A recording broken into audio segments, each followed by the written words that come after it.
ಇಂದಿನ ಡೇಟ್ ಆಗಿದೆ 13/4/2024. ಈ ವರ್ಷದ ಆರಂಭದಿಂದ ಬೇಹದ್ದಿನ ವೈರಾಗ್ಯ ವೃತ್ತಿಯನ್ನು ಇಮರ್ಜ್ ಮಾಡಿಕೊಳ್ಳಿ. ಇದೇ ಮುಕ್ತಿಧಾಮದ ದ್ವಾರದ ಬೀಗದ ಕೈ ಆಗಿದೆ. ಹೊಸ ವರ್ಷವನ್ನು ಒಂದು ದಿನ ಆಚರಿಸುತ್ತಾರೆ. ನವಯುಗವನ್ನು ನೀವು ಸಂಗಮದಲ್ಲಿ ಸದಾ ಆಚರಿಸುತ್ತೀರಿ. ಮಕ್ಕಳಿಗಂತೂ ನವಯುಗ ಕಣ್ಣುಗಳ ಮುಂದೆ ಇದೆ ಅಲ್ಲವೇ? ಈ ದಿನ ಸಂಗಮದಲ್ಲಿ ಇದ್ದೀರಿ, ನಾಳೆ ನವಯುಗದಲ್ಲಿ ರಾಜ್ಯಾಧಿಕಾರಿಯಾಗಿ ರಾಜ್ಯ ಮಾಡುತ್ತೀರಿ. ನವ ವರ್ಷದಲ್ಲಿ ಒಂದು ದಿನಕ್ಕೋಸ್ಕರ ಒಬ್ಬಿಬ್ಬರಿಗೆ ಉಡುಗೊರೆ ಕೊಡುತ್ತಾರೆ. ಆದರೆ ನವಯುಗ ರಚಯಿತ ಬಾಪ್ ದಾದಾ ನಿಮ್ಮೆಲ್ಲರಿಗೂ ಸ್ವರ್ಣಿಮ ಪ್ರಪಂಚದ ಉಡುಗೊರೆ ನೀಡಿದ್ದಾರೆ. ನೀವೆಲ್ಲ ಪೂಜ್ಯ ಆತ್ಮರಿಗೂ ದಯೆ ಬರುತ್ತದೆಯೇ? ಕೊಡಿ ಕೊಡಿ ಕೊಡಿ ಎಂದು ಎಲ್ಲರೂ ಬೇಡುತ್ತಿದ್ದಾರೆ. ಆದ್ದರಿಂದ ದಾತನ ಮಕ್ಕಳು ಸ್ವಲ್ಪ ಅಂಜಲಿಯನ್ನಾದರೂ ನೀಡಿ. ಬಾಪ್ ದಾದಾ ಹೇಳುತ್ತಾರೆ, ಈಗ ಸ್ವಪುರುಷಾರ್ಥ ಹಾಗೂ ಸೇವೆಯ ಭಿನ್ನ ಭಿನ್ನ ವಿಧಿಗಳಿಂದ ಪುರುಷಾರ್ಥವನ್ನ ತೀವ್ರ ಮಾಡಿಕೊಳ್ಳಿ. ನಿರ್ವಾಣ ಸ್ಥಿತಿಯಲ್ಲಿ ಸ್ಥಿತರಾಗಿ, ಏಕೆಂದರೆ ಸ್ವಯಂ ನಿರ್ವಾಣ ಸ್ಥಿತಿಯಲ್ಲಿ ಇದ್ದಾಗ ಅನ್ಯರನ್ನು ನಿರ್ವಾಣ ಧಾಮಕ್ಕೆ ತಲುಪಿಸಬಲ್ಲಿರಿ.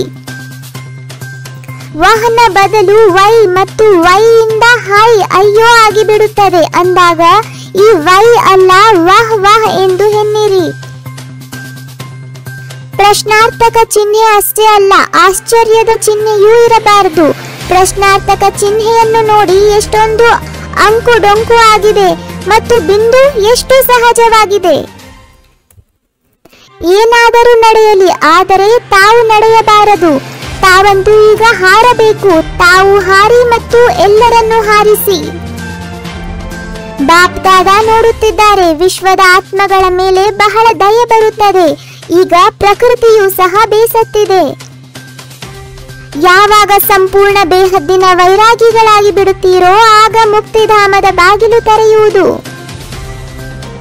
ಬ್ರಹ್ಮ ತಂದೆಯೊಂದಿಗೆ ಪ್ರತಿಜ್ಞೆ ಮಾಡಿದ್ದೀರಿ, ಜೊತೆಯಲ್ಲಿಯೇ ನಡೆಯುತ್ತೇವೆ, ಜೊತೆಯಲ್ಲಿಯೇ ಬರುತ್ತೇವೆ, ಜೊತೆಯಲ್ಲಿಯೇ ರಾಜ್ಯ ಮಾಡುತ್ತೇವೆ, ಜೊತೆಯಲ್ಲಿಯೇ ಭಕ್ತಿ ಮಾಡುತ್ತೇವೆ ಅಂದ ಮೇಲೆ ಈಗ ತಯಾರಿ ಮಾಡಿಕೊಳ್ಳಿ.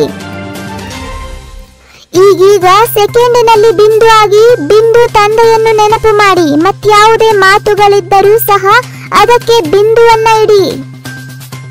ಹೊಸ ವರ್ಷವನ್ನು ಆಚರಿಸುವ ಒಲವು ಉತ್ಸಾಹದಲ್ಲಿರುವಂತಹ ಮಕ್ಕಳಿಗೆ ಸದಾ ಹಾರುತ್ತಾ ಇರಬೇಕು ಮತ್ತು ಹಾರಿಸುತ್ತಾ ಇರಬೇಕು.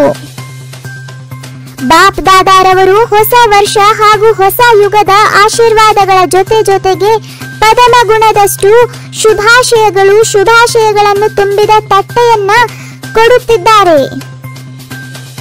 ಏಕಾಗ್ರತೆಯಿಂದ ಸಂಕಲ್ಪ, ಮಾತು ಮತ್ತು ಕರ್ಮ ವ್ಯರ್ಥತನ ಸಮಾಪ್ತಿಯಾಗಿ ಬಿಡುತ್ತದೆ ಮತ್ತು ಸಮರ್ಥತನ ಬಂದು ಬಿಡುತ್ತದೆ.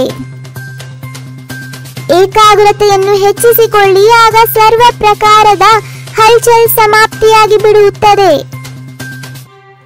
ಒಮ್ಮೆ ಮಾಡಿದ ತಪ್ಪನ್ನ ಪದೇ ಪದೇ ಯೋಚಿಸುವುದು ಅರ್ಥಾತ್ ಕೊಳೆಯ ಮೇಲೆ ಕೊಳೆ ಮಾಡುತ್ತಿರುವುದು. ಆದ್ದರಿಂದ ಕಳೆದು ಹೋದದ್ದಕ್ಕೆ ಬಿಂದು ಹಾಕಿಬಿಡಿ. ಹೇಗೆ ಈ ಸಮಯ ಆತ್ಮ ಮತ್ತು ಶರೀರ ಕಂಬೈಂಡ್ ಆಗಿದೆ, ಹಾಗೆಯೇ ತಂದೆ ಮತ್ತು ನೀವು ಕಂಬೈಂಡ್ ಆಗಿರಿ. ಕೇವಲ ಇದನ್ನು ನೆನಪಿಟ್ಟುಕೊಳ್ಳಿ, ನನ್ನ ಬಾಬಾ ತಮ್ಮ ಮಸ್ತಕದಲ್ಲಿ ಸದಾ ಜೊತೆಯ ತಿಲಕವನ್ನ ಇಟ್ಟುಕೊಳ್ಳಿ. ಒಂದು ವೇಳೆ ಜೊತೆ ಇದ್ದರೆ ಜೊತೆ ಹೋಗುವರು, ಜೊತೆ ಇರಬೇಕು, ಜೊತೆ ಹೋಗಬೇಕು. ಪ್ರತಿ ಸೆಕೆಂಡ್, ಪ್ರತಿ ಸಂಕಲ್ಪದಲ್ಲಿ ಜೊತೆ ಇದ್ದೇ ಇದ್ದಾರೆ. ನಿಮ್ಮೆಲ್ಲರಿಗೂ 21 ಜನ್ಮಗಳಿಗಾಗಿ 21 ಮುರುಳಿಯ ಪಾಯಿಂಟ್ಸ್ ಕೇಳಿದ್ದಕ್ಕಾಗಿ ಧನ್ಯವಾದಗಳು. ಓಂ ಶಾಂತಿ.